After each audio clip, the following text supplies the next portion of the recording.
So, When Tim, it seems like it's been a while since we had our last little podcast chat. How are Yeah, you? it was. Yeah, we both of us were pretty busy with your events, and then I was moving down here to Florida and having to, all horses across the country, and you know how that goes. So we're here Yes. now, and we'll eventually be all set up, and but we're in the process, and we're ready to go see Oh, people, good. maybe help them, and hopefully help them, and um, try to teach a school of Mm-hmm. equitation science. So I think we'll say the Nature of Natural School of Equitation Science in Ocala, Florida. Wow. And so we'll get our specific courses and or curriculum set up accordingly. Well, you're right in the middle of all of it, and as we've said before, you're close to the World Equestrian Center, and you've got some really good people surrounding you in the Ocala area. So I know it's the start of some big things. I love how right now it's like a blank slate behind you. You've got your empty walls, and I Yeah, know by the next time we talk, it's going to be full. You'll have it all set. So I yeah. appreciate time Haven't out got to. the hanging the picture part yet. That's That's all kind of right. laugh. So, This way we get to see the before and the after, so next time we oh, I chat, see. we'll see Okay, how yeah. it goes. So you did bring some horses cross country with you. How did that go? I went just, you have to find places to stay and all that. And Mhm. uh, at that time, I also had another trailer, and I didn't have both. A friend of mine and was hauling the other one, and fortunately for me, I knew not lots, but several people along the way, my ranch friends. So I stayed Mhm. in, one night in Raton, New Mexico, one night at my friend's ranch, the Mesquite Grove Ranch. That's Uh, Guy Glossen's, where he has worked, and that's where Bud Williams first got going. And it's he's on our website as a mhm. stockman. Um, and then I stopped at another ranch, and then I had to find a few places, as you know, overnight places along the way, and I found two nice places, and just went pretty well. Didn't want to press me or the horse Right. too much, so Mhm. he drove, anywhere from 3 to 500 plus miles a day. Yeah, yeah. That was doable for me. Right, right. Well, it's always to me, it's always stressful enough to drive, but then when you're hauling the horses too, you gotta take care of things, make sure that it's all good. But I Mhm. mean, even with this, you know so many people and so many people know you. So, you talk about Ray Hunt and Tom Dorrance and Charles Tecumseh and all those guys, but even today, you still know so many people. You can just pick up the phone and say, "Hey, I'm stopping at your place tonight." And there you Yeah. go. You've got Well, friends. they can't So get rid of me, see, there you go. I'm sure they'd probably like to maybe, but, I don't think so. I don't yeah, think so. no. Oh, no, but I'm excited today to hear some of the stories. We mentioned that we were gonna take a day and kinda chat about the people and the horses that, you have been, you've been mentioning along the way. So I'd love to hear a little bit more about all of that. Well, okay, today, I wanted to review the past podcasts that we've done. Really, were often about a set of universal principles of behavior, Mhm. specifically learning theory, uh, as opposed to innate behaviors. So, and then that might have been a little confusing for some of our audience, but in those principles, and some of those podcasts, we made the point that some of the past masters, although they were unaware of the science, it didn't exist when they Mhm. were alive or Right. was only new. Uh, Through keen observation, they embodied these principles into their training and philosophy. And so the one we are focusing on, because he was our mentor, which was Tom Dorrance, and I say ours because that was, my former colleague and great man, John St. Ryan. We shared that Mhm. experience, and Right, so right. um, we're going to kind of go through that. So Tom taught his philosophy through aphorisms, and we have tried to make some points using those aphorisms that there's a corollary in equitation science to what he was advocating. Mhm. And one of those principles or ideas was to work from the inside of the horse out. And a corollary to that in equitation science is a high regard for emotional states. Mm. So, sort of the place we've come to through more than just a few horses along the way was that the nuances of those emotional states are far more in depth and profound than we have given them credit, including me. Mhm. So we all know when they have a high head and a tail and their eyes roll and all that, but it's way more nuanced than that. And Sure.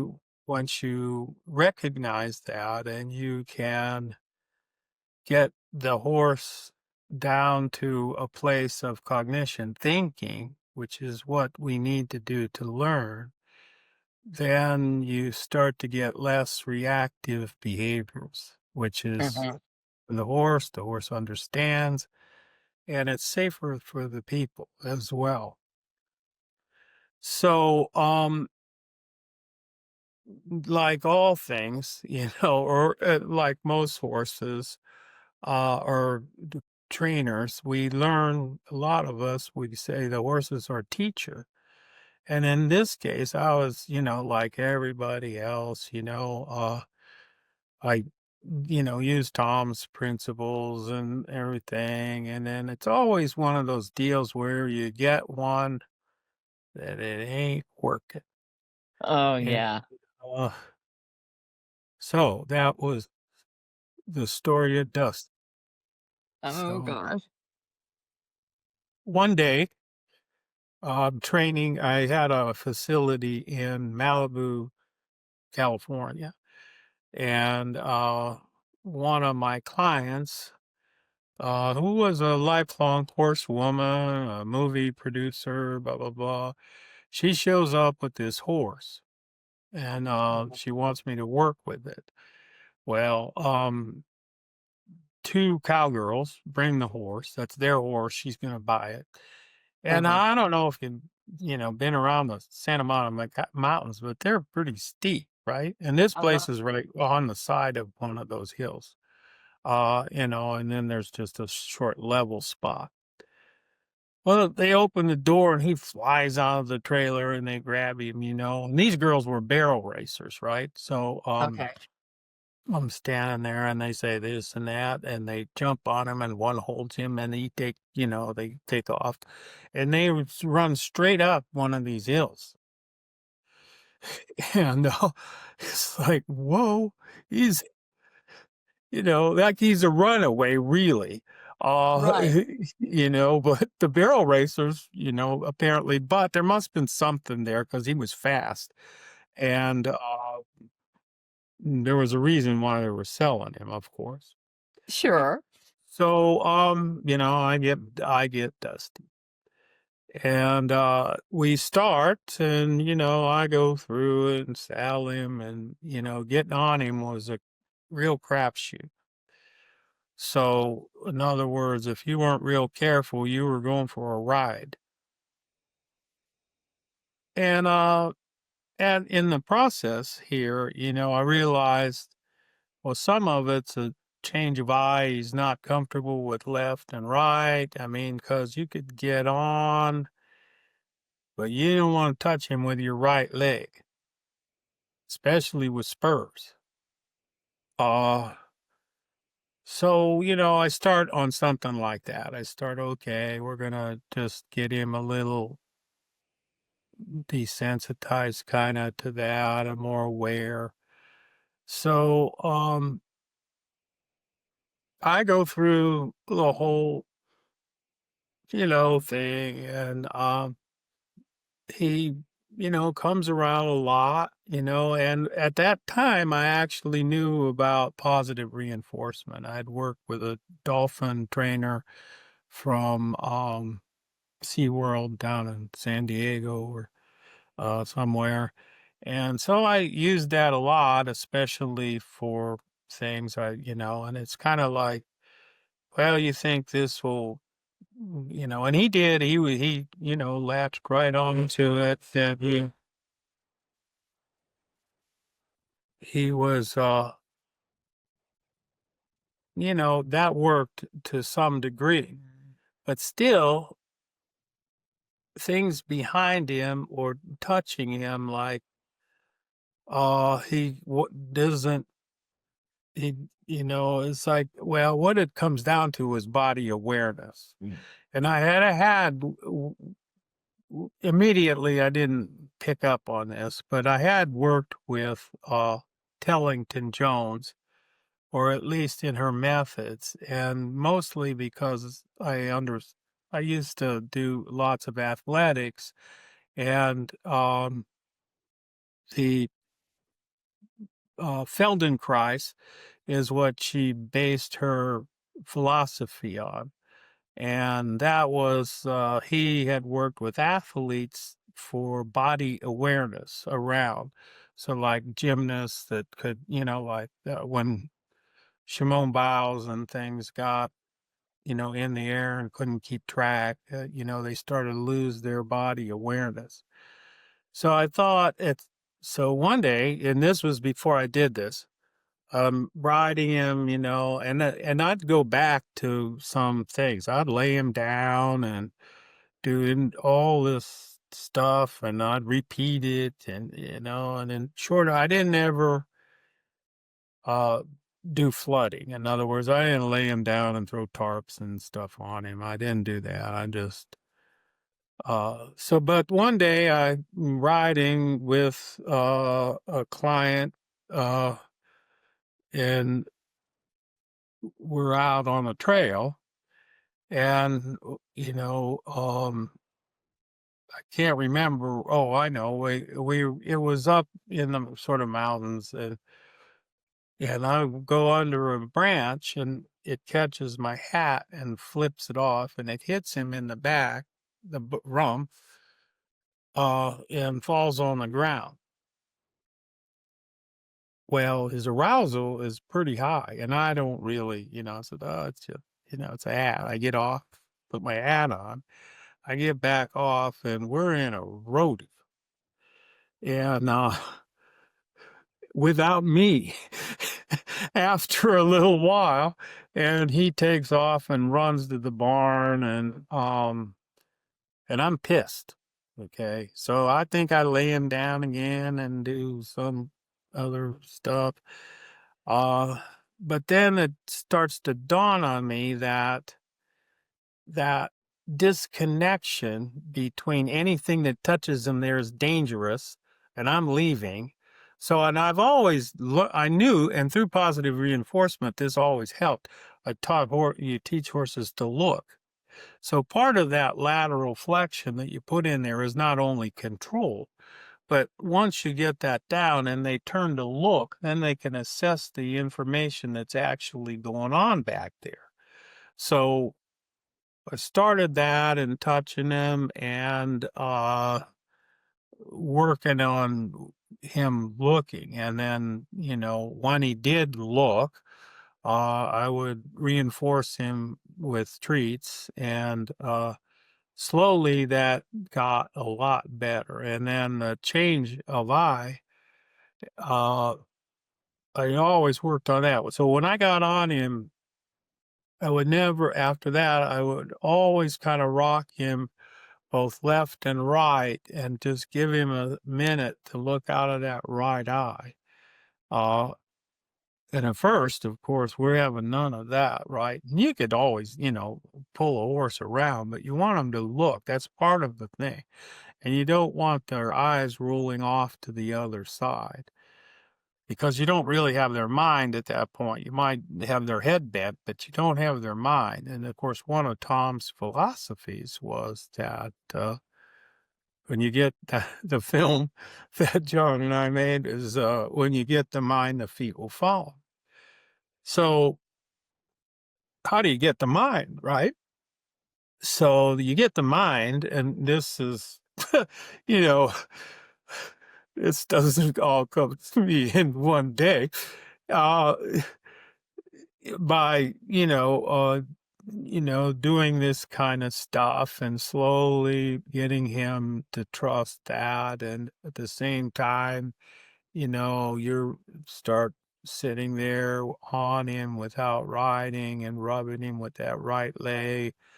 Eventually put a spur on and touch him with the spur, but don't ask much of him, just lightly, and he comes around, right? He comes around to the point he's like the greatest horse I ever rode. And about then I get a job in Hawaii. I get an offer. I was kind of fed up with Malibu, just because, a lot of people want you to come to their house or whatever, and you can't. Southern California, you can, then, blah, blah, blah. And then there was all these like movie star kind of things. And that, so anyway, I took the job in Hawaii and I shipped all the horses over there. And he just turned out to be a great horse. I taught him to play with the ball, which I usually teach all of them to do, right? And he loved playing with that ball. In the round pen, he'd kick it so hard, it would hit the round pen, hit him, and bounce out. So, wow, this was motivation. So all behavior comes from some motivation. So I get the ball out there. And, in a lot of arenas, those aren't perfectly flat. So the ball, and there's wind or something, the ball rolls somewhere, right? So I, get the ball going, and he, the ball gets going, and he starts going around the ball doing canter pirouettes. I am not asking him to do this.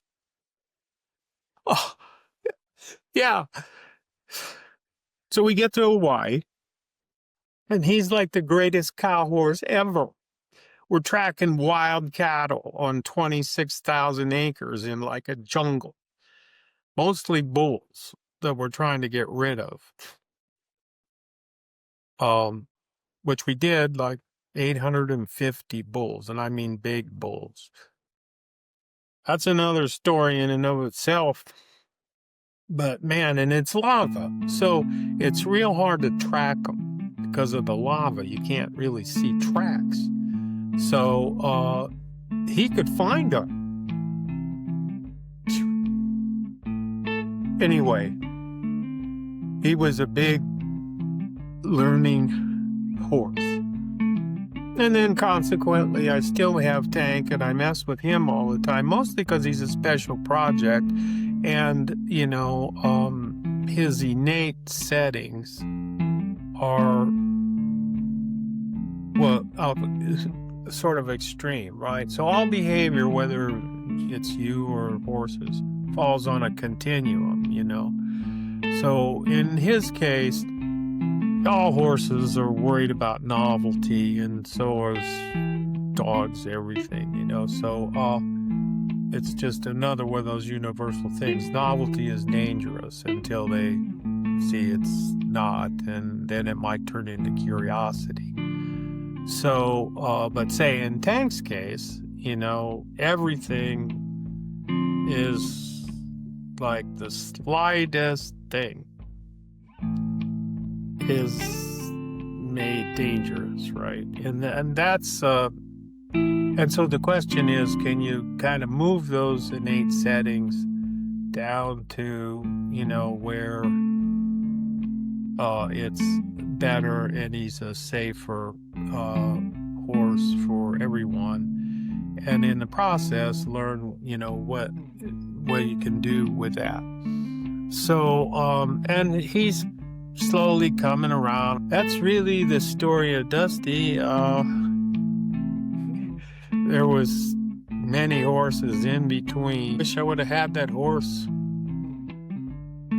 now, and he was young and no one had touched him, you know. So that was it. And that's one horses that no one has touched, at least relatively so. Tune in to our next episode to learn more about how Jenny met up with the team from the Nature of Natural.